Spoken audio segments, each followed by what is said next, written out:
Creían que conocían esta catedral de arriba abajo. 850 años, cada piedra estudiada, cada bóveda medida, cada vitral descrito en cientos de trabajos académicos. Luego, en 2019, ardió. En directo por televisión, ante 12 millones de personas. Y cuando el fuego se apagó, resultó que todo ese tiempo, oculto en las paredes de Notre Dame, había algo que ningún historiador había sospechado, ningún arquitecto, ningún estudioso en un siglo y medio de investigación profesional. ¿Qué exactamente? Eso no te lo voy a decir todavía, porque si crees que conoces esta historia, no la conoces. Si crees que el incendio de Notre Dame fue solo una tragedia seguida de una restauración, te perdiste lo más importante. Lo que encontraron los restauradores bajo la capa de ceniza dio la vuelta a todo lo que creíamos entender sobre toda una época. No sobre una catedral, sobre una época. Sobre personas que vivieron hace 900 años e hicieron algo que, según la ciencia establecida, no debían ser capaces de hacer. Quédate hasta el final de este vídeo. No porque te lo pida, sino porque después de verlo, mirarás los edificios medievales de una manera completamente distinta. Y porque la pregunta con la que termina esta historia no tiene respuesta todavía. La gente la está buscando ahora mismo, en varias catedrales europeas simultáneamente. Quédate con nosotros. Empezamos. Hay edificios que simplemente están, y hay edificios que sostienen épocas enteras sobre sus muros. Notre Dame de París pertenece al segundo grupo. El problema es que casi lo habíamos olvidado. Nos acostumbramos. Convertimos la catedral en una postal, en un fondo para selfies, en un punto de paso entre el Louvre y una terraza de café. Mientras tanto, detrás de esas paredes hay 850 años de historia ininterrumpida que la mayoría de nosotros nunca se molestó en leer. La construcción comenzó en 1163 bajo el obispo Maurice de Sully. No bajo un rey conquistador, no bajo un comandante militar, bajo un hombre de iglesia que decidió que París merecía algo más que otra basílica románica. El edificio tardó casi 2 siglos en completarse. Las generaciones de artesanos se sucedieron, los gobernantes ascendieron y cayeron, las dinastías se derrumbaron, y los muros siguieron creciendo. Hacia 1345, la estructura estaba en gran parte terminada. En ese tiempo, habían reinado aproximadamente 10 reyes de Francia. Esto tiene que ver con la escala misma de la ambición. Los constructores medievales no esperaban ver el resultado de su trabajo en vida. Colocaban piedras para sus nietos. Eso no es una metáfora, es la verdad literal. Los arquitectos que iniciaron la obra nunca vieron la catedral terminada. Y sin embargo, generación tras generación, mantuvieron una visión coherente y única. La pregunta que todavía inquieta a los historiadores es: ¿cómo? Sin planos en ningún sentido moderno, sin una autoridad coordinadora central, sin ningún medio de comunicación rápida, ¿cómo sostuvieron sucesivas generaciones un nivel de precisión que envidiaría cualquier ingeniero de construcción moderno?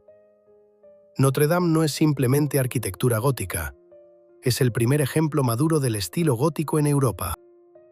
Aquí fue donde los arbotantes, los contrafuertes externos de piedra, se emplearon por primera vez a esta escala, permitiendo que los muros fueran más delgados, las ventanas más amplias y las bóvedas más altas.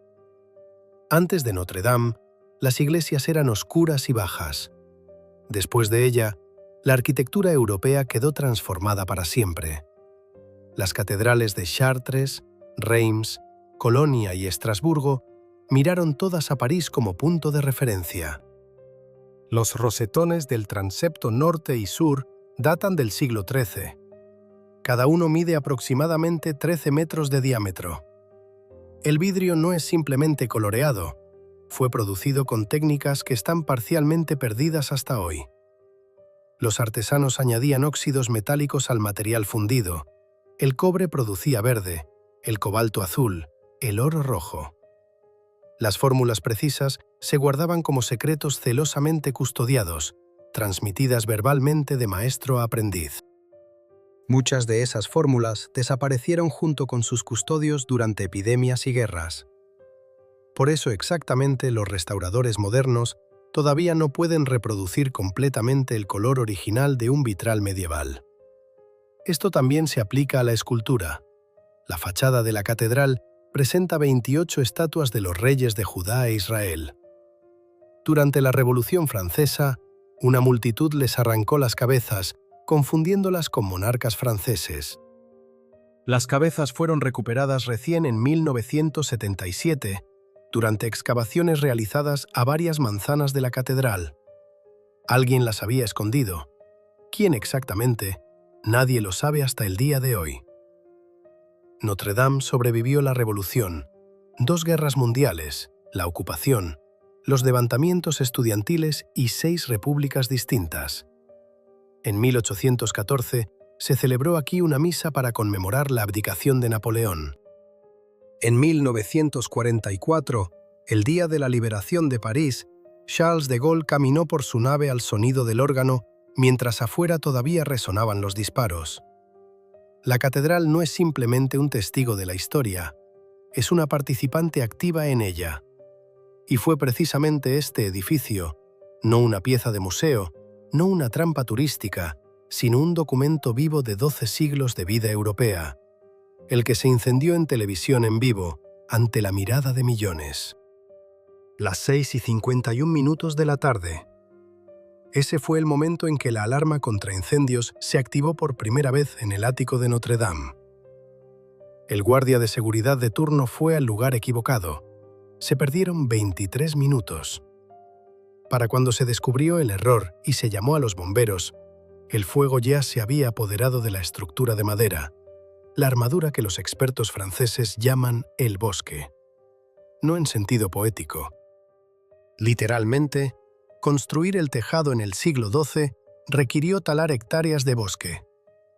Miles de robles, cada uno de 300 a 400 años de antigüedad en el momento de su tala. 800 años después, ardieron en cuestión de minutos. Los primeros equipos de bomberos llegaron a las 7:08 de la tarde. Para entonces, el incendio ya estaba fuera de control. La temperatura bajo el tejado alcanzó los 800 grados Celsius. Rociar agua desde arriba no era una opción. Los helicópteros se mantuvieron alejados de la catedral porque el impacto hidráulico podría haber derrumbado lo que aún se sostenía. Los bomberos trabajaron desde abajo, a través de ventanas, desde escaleras telescópicas. Nadie podía entrar al edificio. Nadie sabía cuándo cedería el techo.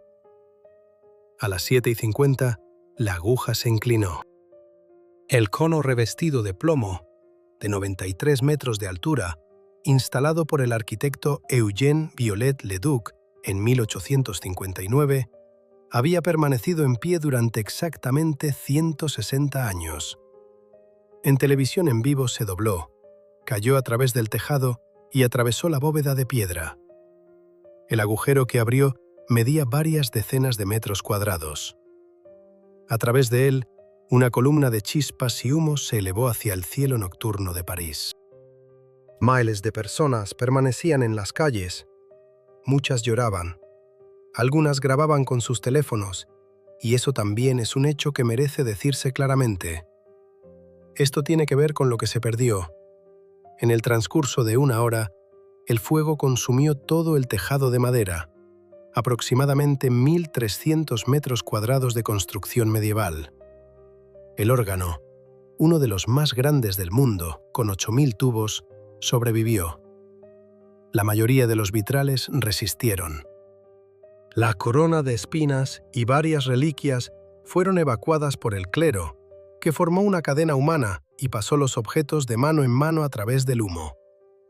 Cada uno de ellos sabía que el edificio podía derrumbarse en cualquier momento.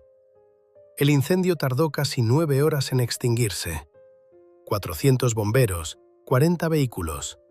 2 sufrieron quemaduras graves. A las 3 de la madrugada el fuego estaba contenido. La torre norte, que en algún momento se consideró perdida, resistió.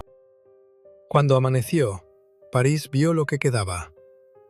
Un esqueleto carbonizado, el cielo abierto sobre la nave, charcos de plomo solidificado en el suelo. El punto de fusión del plomo es 327 grados Celsius.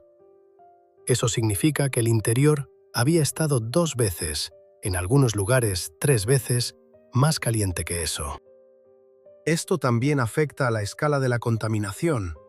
El plomo fundido del tejado y la aguja, aproximadamente 400 toneladas, se depositó parcialmente en los barrios cercanos.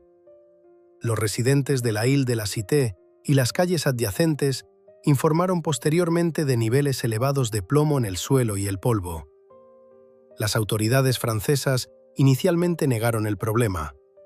Los procedimientos judiciales continúan hasta el día de hoy. El presidente Macron prometió reconstruir la catedral en 5 años, para 2024, a tiempo para los Juegos Olímpicos de París. Esa promesa se cumplió. En diciembre de 2024, Notre Dame volvió a abrir sus puertas. Pero durante los meses en que los restauradores dedicaron tiempo a despejar los escombros y consolidar la estructura, ocurrió algo que nadie había previsto. Ni los historiadores, ni los ingenieros, ni el propio Macron. Cuando los equipos de restauración entraron por primera vez a la catedral tras el incendio, su tarea sonaba directa: evaluar los daños, estabilizar lo que quedaba, trazar un plan de recuperación. Nadie fue allí esperando descubrimientos históricos. Nadie esperaba reescribir libros de texto. Trabajadores con cascos y respiradores despejaban escombros, documentaban grietas, medían deformaciones en la mampostería. Un trabajo rutinario, agotador, peligroso. Bajo los pies, una capa de ceniza, plomo solidificado y vigas de roble carbonizadas. Sobre las cabezas, el cielo abierto donde durante 8 siglos hubo un techo. Fue en este entorno, entre la suciedad, el hollín y la destrucción, donde uno de los ingenieros notó algo en la mampostería de piedra. Elementos metálicos, pequeños, parcialmente fundidos, colocados directamente en las juntas entre bloques de piedra caliza. Al principio, esto no despertó mayor interés. El metal en edificios antiguos no es inusual. Escuadras, anclajes, abrazaderas añadidos durante restauraciones posteriores. Viollet-le-Duc hizo uso extensivo de componentes metálicos durante su reconstrucción del siglo XIX. Una explicación lógica, simple, conveniente, resultó ser incorrecta. Cuando las muestras de metal se enviaron para análisis, los resultados de datación regresaron con una respuesta inesperada. Las grapas de hierro habían sido fabricadas en el siglo XII. No en el XIX. No en el XVII. En el XII, es decir, durante la construcción original de la catedral, aproximadamente entre 1163 y 1250. Esto tiene que ver con lo que se había considerado imposible. La mayoría de los historiadores de la arquitectura y la metalurgia sostenían que el uso sistemático del hierro en la construcción de piedra a gran escala en Europa occidental no comenzó hasta finales de la Edad Media y se generalizó solo en la era de la industrialización. El siglo XII no encajaba en ese esquema. Las grapas no se encontraron en un solo lugar, ni en dos. Se descubrieron a lo largo de todo el perímetro de la catedral, en arcos, en capiteles de columnas, en las juntas entre bloques de piedra en los puntos de máxima carga estructural. Esto no es un detalle accidental añadido por algún artesano emprendedor. Es un sistema deliberado, coherente e ingenieramente justificado de refuerzo de una estructura de piedra mediante conectores metálicos. Los constructores medievales no solo conocían las propiedades del hierro, lo aplicaban con intención, precisamente donde la piedra sola no podía soportar la carga. Esto se refiere a la calidad del propio metal. El análisis reveló que el hierro no era burdo. Había sido tratado térmicamente, sometido a un proceso que la metalurgia moderna llama normalización. calentamiento a una temperatura específica, mantenimiento, enfriamiento controlado. Esto mejora la estructura granular del metal, haciéndolo menos frágil y más resistente a la deformación. La escoria se eliminaba mediante martillado repetido. La forma de cada grapa se elegía para adaptarse a su junta estructural específica. Algunas eran rectas, otras curvas, otras tenían extremos ensanchados para una mejor adherencia con la piedra. Esto no es improvisación en una obra. Son componentes diseñados con antelación. La paradoja es que fue el propio incendio el que hizo posible el descubrimiento. El calor extremo quemó y destruyó parcialmente el mortero de cal que rodeaba las grapas y las dejó a la vista. En condiciones normales habrían permanecido ocultas en la mampostería durante siglos más. El fuego que destruyó el tejado, al mismo tiempo, eliminó la lógica superficial de los muros y reveló la lógica interior que había debajo. Notre Dame se desmontó a sí misma para mostrar cómo había sido ensamblada. Y esto es lo que resulta verdaderamente desconcertante. La catedral había sido estudiada profesionalmente durante un siglo y medio. Tras la restauración de Viollet-le-Duc a mediados del siglo XIX, el edificio fue examinado por arquitectos, historiadores, ingenieros e historiadores del arte. Existen detallados planos de levantamiento, archivos fotográficos, monografías académicas. Y ningún especialista en 150 años había encontrado lo que los equipos de restauración encontraron en 2019 bajo una capa de ceniza. Porque habían estado mirando la catedral desde afuera. El fuego la mostró desde adentro. La respuesta inicial de la comunidad académica fue completamente predecible. No entusiasmo, no sensacionalismo, escepticismo. Escepticismo profesional, metódico, completamente justificado. Los historiadores y metalúrgicos que fueron informados de los resultados de datación reaccionaron de manera muy similar. Debe haber un error. El análisis por radiocarbono tiene un margen de error. Las muestras pueden haber sido contaminadas. El incendio puede haber alterado la composición isotópica del metal. Había suficientes motivos para dudar, y los científicos los aprovecharon, como debían. Se realizó una segunda ronda de análisis. Se tomaron muestras de diferentes puntos de la catedral, de grapas de distintas formas y tamaños, de diferentes juntas estructurales. Se aplicaron varios métodos de datación independientes, incluido el análisis de la composición del metal y la comparación de la técnica de forja con muestras de otras estructuras francesas del siglo XII. Los resultados convergieron. Cada muestra apuntaba al mismo período, la era medieval temprana y media, el tiempo de la construcción original de Notre Dame. Ninguna muestra fue fechada con posterioridad al siglo XIII. Al principio, la explicación fue la casualidad. Quizás un artesano individual, adelantado a su tiempo, había usado hierro en algunos lugares por iniciativa propia. Eso ocurre en la historia de la tecnología, figuras solitarias que inventan algo antes de que se convierta en práctica estándar. Luego, cuando el número de grapas resultó demasiado grande para ser casual, la teoría cambió. Quizás era una tradición local específica de los gremios de construcción parisinos de la época. Pero cuando quedó claro que los conectores metálicos estaban distribuidos de manera sistemática, en puntos de carga máxima, en uniones estructurales, con evidente atención a la distribución de fuerzas, ambas explicaciones se derrumbaron. No era un artesano, y no era una tradición local. Era una decisión de ingeniería integrada en el diseño desde el principio. Esto tiene que ver con lo que las grapas estaban haciendo en realidad. En la arquitectura gótica, el problema central es el empuje. Los arcos y las bóvedas generan fuerzas horizontales que empujan hacia afuera contra los muros. Precisamente para contrarrestar esas fuerzas, se inventaron los arbotantes, los contrafuertes externos de piedra que se convirtieron en la imagen definitoria del estilo gótico. Pero los arbotantes trabajan por fuera. Las grapas de hierro trabajaban por dentro. Bloqueaban los bloques de piedra en puntos críticos impidiendo que la estructura se abriera bajo la carga. Junto con los arbotantes, formaban un sistema doble, externo e interno, que mantuvo la catedral en equilibrio durante 8 siglos y medio. La mitad interna de ese sistema era desconocida hasta 2019. Imaginen desmontar un reloj mecánico antiguo y encontrar dentro componentes que, según todos los libros de texto, no podían haber existido en relojes de esa época.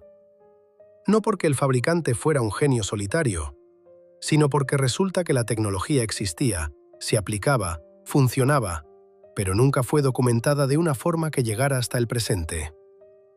Eso es aproximadamente lo que ocurrió con Notre Dame. Durante 8 siglos, la catedral permaneció en pie sin revelar cómo había sido construida. Hizo falta un incendio para que hablara. Esto se refiere al estado del propio metal tras el incendio. La temperatura de 800 grados a la que fueron sometidas las grapas durante el incendio debería haberlas destruido o al menos causado daños graves. El hierro a esa temperatura se ablanda, pierde forma, se oxida rápidamente. Sin embargo, la mayoría de las grapas conservaron su integridad estructural. Esto produjo otra sorpresa para los metalúrgicos. La calidad del hierro forjado medieval fue suficiente para sobrevivir a un evento térmico que destruyó completamente estructuras de plomo modernas. La aguja de plomo del siglo XIX se fundió por completo. Las grapas de hierro del siglo XII resistieron. Los artículos académicos resultantes de la investigación se publicaron en varias revistas líderes sobre historia de la arquitectura y ciencia de materiales. Los autores fueron cuidadosos en sus formulaciones, como es habitual en el trabajo académico, pero la sustancia de sus conclusiones fue inequívoca. Los constructores medievales de Notre Dame poseían tecnología de trabajo del hierro a un nivel que no se suponía que existiera en el siglo XII. No solo sabían cómo forjar metal, sabían cómo diseñarlo con criterio de ingeniería, calcular cargas, seleccionar formas, integrarlo en la estructura de modo que el metal y la piedra trabajaran juntos como sistema y no como elementos separados. El incendio que destruyó el tejado y la aguja efectivamente despojó a la catedral de su capa superior y reveló lo que había debajo. Las vigas carbonizadas desaparecieron y los muros se volvieron visibles. El mortero dañado se desmoronó y el metal emergió de la mampostería. El estrés térmico deformó la superficie y expuso la estructura subyacente. La destrucción funcionó como una especie de escáner. No simplemente rompió el objeto, lo iluminó desde dentro. Y en su interior había considerablemente más de lo que el exterior jamás había sugerido. El término Edad Oscura no fue acuñado en la Edad Media. Lo acuñaron durante el Renacimiento, personas que se consideraban herederas de la antigüedad y miraban hacia los 8 siglos anteriores como un colapso en la historia, un período durante el cual Europa supuestamente había retrocedido, enmudecido y dejado de pensar. Fue un acto de arrogancia intelectual disfrazado de concepto histórico. Y ese concepto resultó tan conveniente, tan bien adaptado a la narrativa del progreso y la Ilustración, que sobrevivió varias revoluciones, varias guerras, y llegó a los libros de texto del siglo XXI casi intacto. Las grapas de hierro en las paredes de Notre Dame son un clavo más en el ataúd de ese mito. No el primero, y casi con certeza no el último.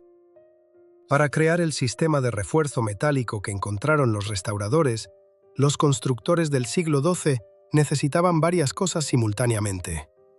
Primero, una fuente confiable de hierro de calidad.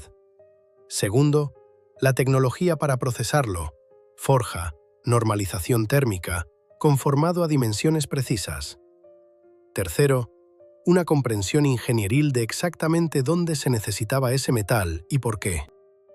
Cuarto, una estructura organizativa capaz de suministrar todo esto a la escala requerida durante décadas de construcción.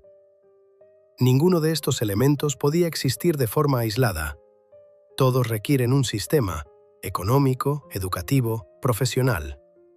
Esto tiene que ver con de dónde venía el hierro.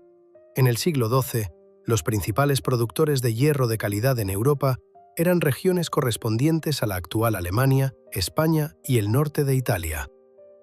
Los constructores franceses obtenían metal a través de redes comerciales que ya funcionaban desde hacía varios siglos. Las ferias de Champaña, el mayor centro comercial de la Europa medieval, estaban situadas a aproximadamente 150 kilómetros de París. A través de ellas pasaban mercancías de Flandes, la península ibérica, Lombardía y la costa del Báltico. El hierro era uno de los productos clave de este comercio. Los constructores de Notre Dame no se aislaron en París e inventaron cosas de la nada. Operaban dentro de una extensa economía europea que les suministraba materiales, herramientas y, con toda probabilidad, conocimientos. La tecnología de trabajo de los metales en la Europa medieval tenía orígenes complejos y estratificados. Los artesanos árabes que trabajaban en España y Sicilia transmitían conocimientos sobre el temple y el procesamiento del acero que se remontaban a tradiciones de Oriente Medio y Asia Central. Los artesanos bizantinos preservaban y desarrollaban las tradiciones de la metalurgia romana tardía. Los talleres monásticos, particularmente en las órdenes benedictina y cisterciense, no eran meras instituciones religiosas, sino centros de producción tecnológica, donde la herrería, el trabajo en piedra y la ingeniería estructural se enseñaban como parte de una educación artesanal. Cuando Bernardo de Claraval, en el siglo XII, describía un monasterio cisterciense como un lugar donde los monjes trabajaban con las manos tanto como rezaban, estaba registrando la realidad, no un ideal. El monasterio medieval era una empresa productiva, con talleres, biblioteca, escuela y un sistema de transmisión del conocimiento a través de generaciones. Esto se refiere a la cuestión de cómo se transmitía el conocimiento. Tendemos a pensar en la educación medieval como algo caótico e informal. Un aprendiz observa a un maestro. El maestro demuestra, el aprendiz repite. Sin planos, sin cálculos, sin instrucciones escritas. Esta imagen es solo parcialmente correcta.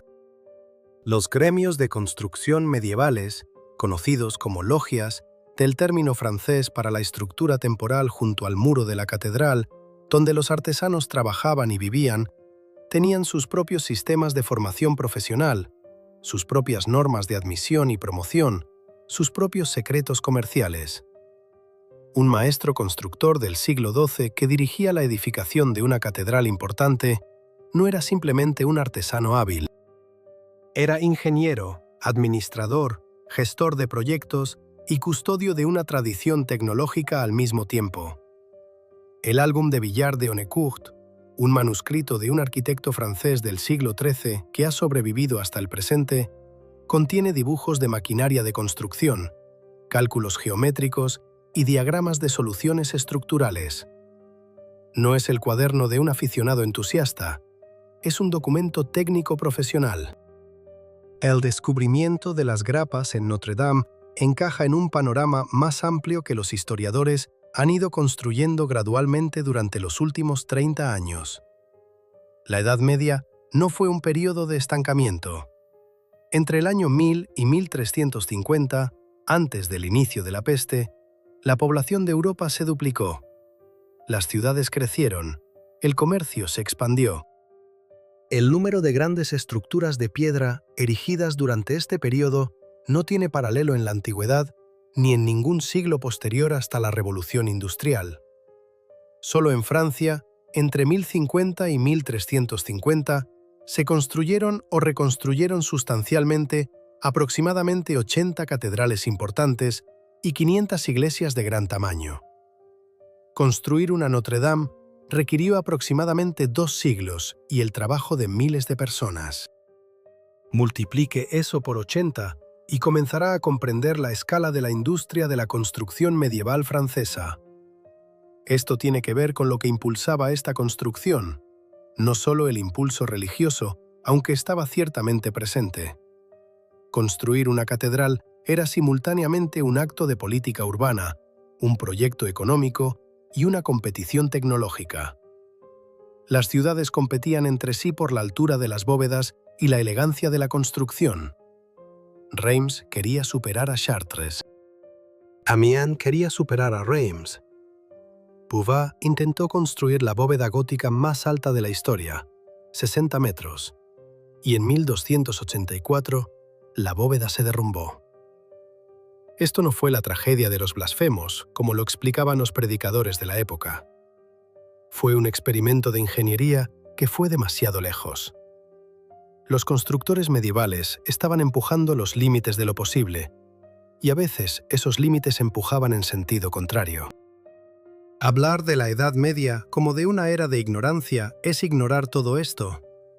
Significa cerrar los ojos ante el hecho de que personas sin ordenadores, sin instituciones de ingeniería, sin sistemas estandarizados de medición, construyeron estructuras que perduran hasta hoy y que los ingenieros contemporáneos estudian con genuino respeto.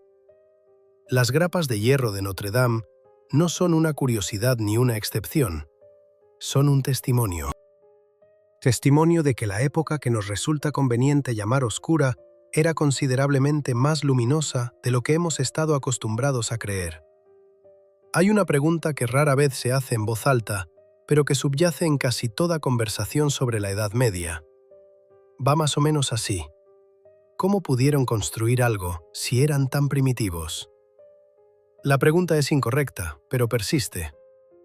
Está integrada en la misma estructura de cómo estamos acostumbrados a pensar sobre el progreso histórico, una línea que apunta hacia arriba, de lo primitivo a lo complejo, de la ignorancia al conocimiento, del pasado a nosotros. Nosotros somos la cima, ellos eran la base. Todo lo que vino antes de nosotros es un borrador. Todo lo que seremos nosotros es la versión definitiva. Es un esquema conveniente y está casi completamente equivocado.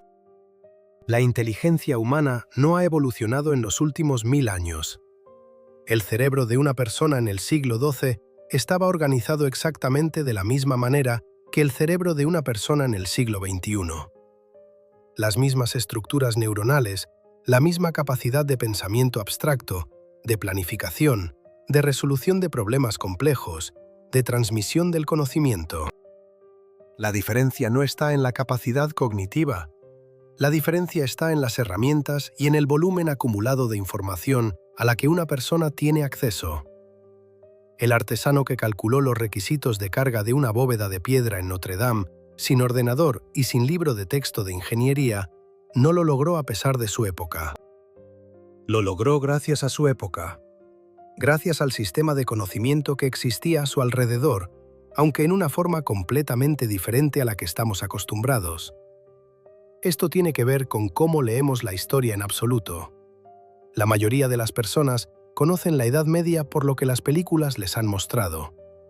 Suciedad, peste, inquisición, superstición. Estas imágenes no son inventadas, reflejan fenómenos reales. Pero los reflejan con la misma exactitud que una película sobre la vida contemporánea, rodada exclusivamente en prisiones, hospitales psiquiátricos y vertederos. Técnicamente correcta. En esencia, una caricatura. Notre Dame, Chartres, Reims, Amiens, la Catedral de Colonia, los palacios de Venecia, los baptisterios de Florencia. Todo esto también es la Edad Media. Todo esto también es el producto del trabajo de personas de esa época.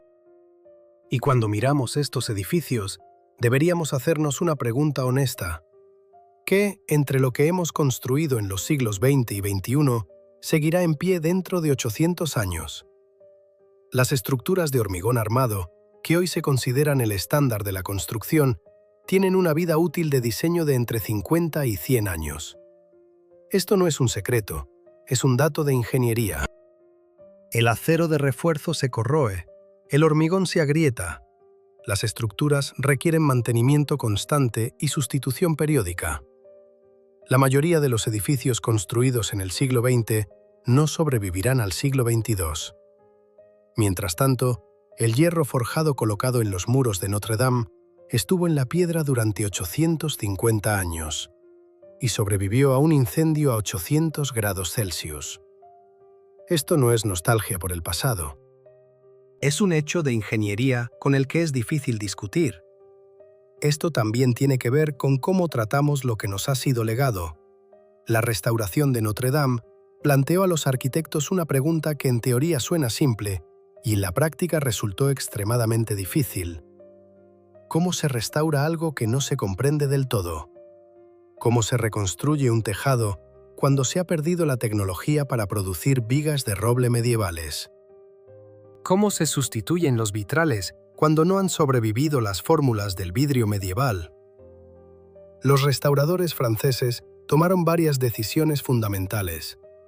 Primero, preservar los materiales originales donde habían sobrevivido. Segundo, para la nueva construcción, buscar no simplemente análogos, sino equivalentes tecnológicos precisos. Tercero, documentar cada fase del trabajo con tal minuciosidad que en 100 años la próxima generación de restauradores entendiera exactamente qué se había hecho y por qué. Esta es una lección que los constructores medievales, por toda la evidencia, entendían mejor que nosotros. Lo que construyes hoy no es para ti, es para los que vengan después. Para los que vivimos en el siglo XXI, acostumbrados a la velocidad y a la renovación constante, esta lógica no resulta natural. Vivimos en una cultura que devalúa lo antiguo y sobrevalora lo nuevo por defecto. Un teléfono nuevo es mejor que el del año pasado. Una nueva versión del software es mejor que la anterior.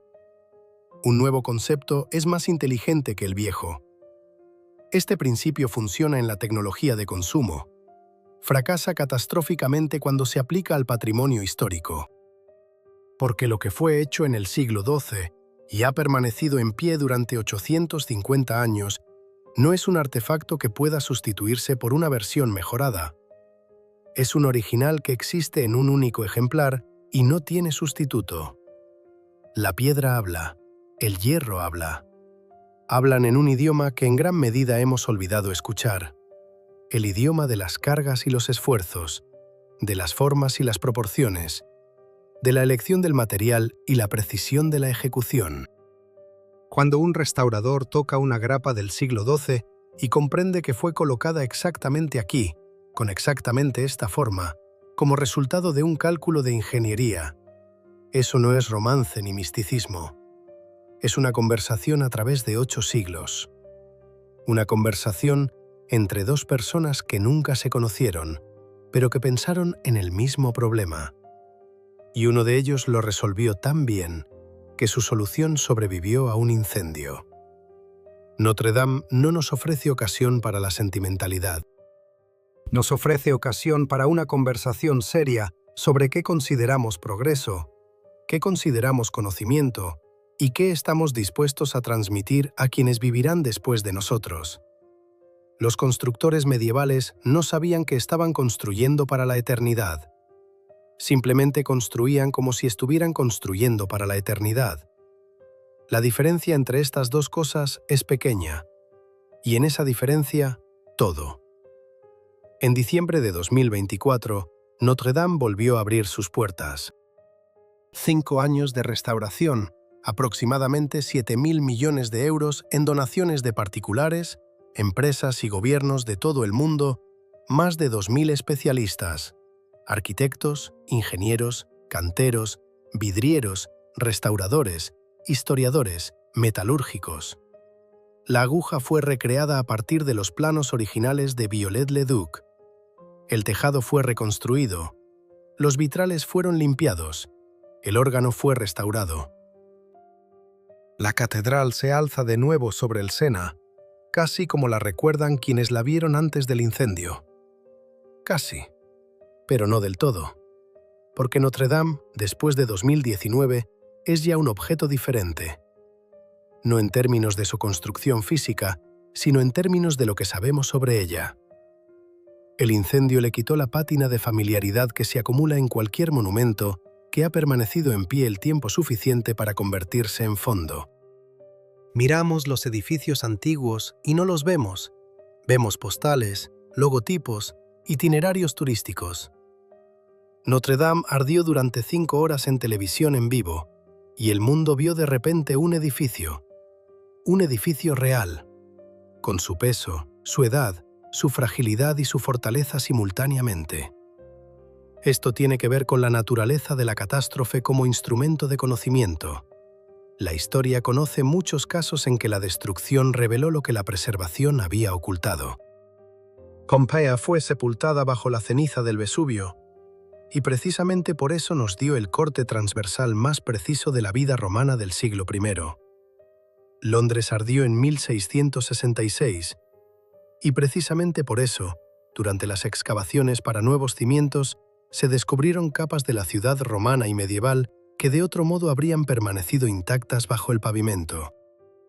Dresde, tras el bombardeo de 1945, reveló pasajes subterráneos medievales durante la limpieza de escombros, pasajes desconocidos para los contemporáneos.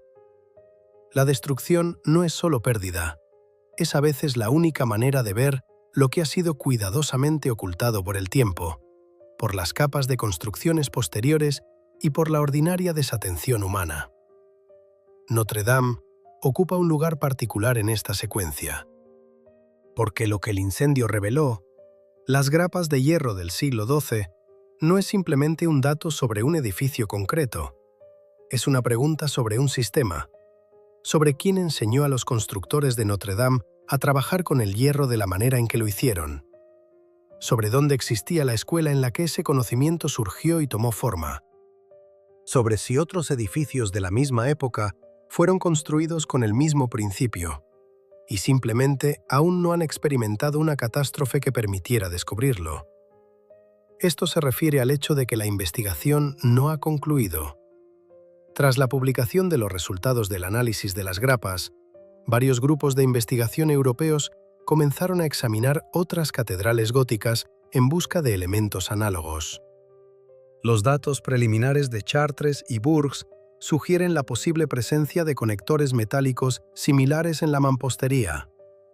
De confirmarse, la discusión ya no concerniría a una característica única de Notre Dame, sino a toda una tradición de ingeniería cuya existencia no había sido registrada previamente en la historiografía. Una tradición que surgió, se desarrolló, se aplicó en los mayores proyectos de construcción de la Europa medieval y desapareció sin dejar rastros escritos suficientes para que los historiadores de siglos posteriores la conocieran. Desapareció, pero no sin dejar huella. Permaneció en la piedra, en el hierro, en las proporciones de las bóvedas y en la colocación precisa de cada grapa. Esperó 850 años y esperó lo suficiente para que un incendio la pusiera al descubierto. Quienes hoy trabajan en la restauración y el estudio de las catedrales medievales se enfrentan a una tarea sin precedentes.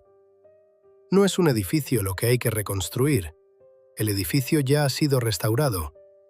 Es el conocimiento lo que hay que reconstruir. Entender exactamente cómo los artesanos medievales calculaban la colocación de los conectores metálicos. Determinar si existía una tradición escrita u oral para transmitir estos cálculos. Establecer de dónde procedía la tecnología de trabajo del hierro utilizada en la construcción de Notre Dame.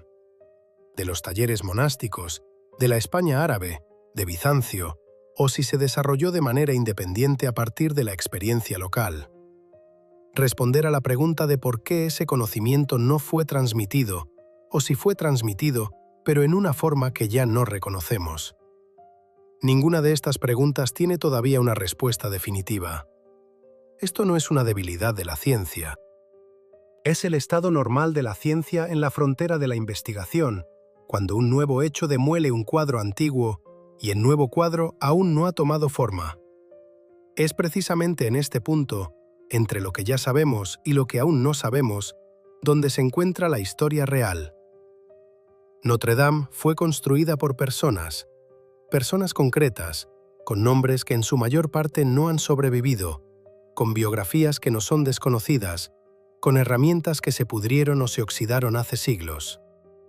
No sabemos quién exactamente decidió colocar grapas de hierro en la piedra en 1163. No sabemos si fue el arquitecto principal o uno de los maestros artesanos, o una persona cuyo nombre jamás fue registrado en ningún documento. No sabemos si comprendía que estaba haciendo algo inusual o si lo consideraba una práctica evidente. No sabemos si enseñó a otros y si ese conocimiento llegó a quienes construyeron la siguiente catedral. Solo conocemos el resultado. 850 años en la piedra, un incendio sobrevivido, y la pregunta que ahora se plantea ante nosotros con la misma fuerza que en el momento del descubrimiento. ¿Cómo fue hecho? Y sobre todo, ¿por quién? Si llegaste hasta este momento, significa que no te es indiferente. Significa que la historia, para ti, no es una lista de fechas en un libro de texto, sino una materia viva que sigue hablándonos a través de la piedra, el hierro y el fuego. Este canal existe exactamente para esas personas. Deja un like. Es la única manera de decirle al algoritmo que este tipo de vídeos importa. Suscríbete si aún no lo has hecho. Hay más por delante que va a desafiar más de una idea que creías definitivamente resuelta. Activa la campana para no perderte el próximo episodio, porque la próxima historia será igual de inesperada. Lo prometemos.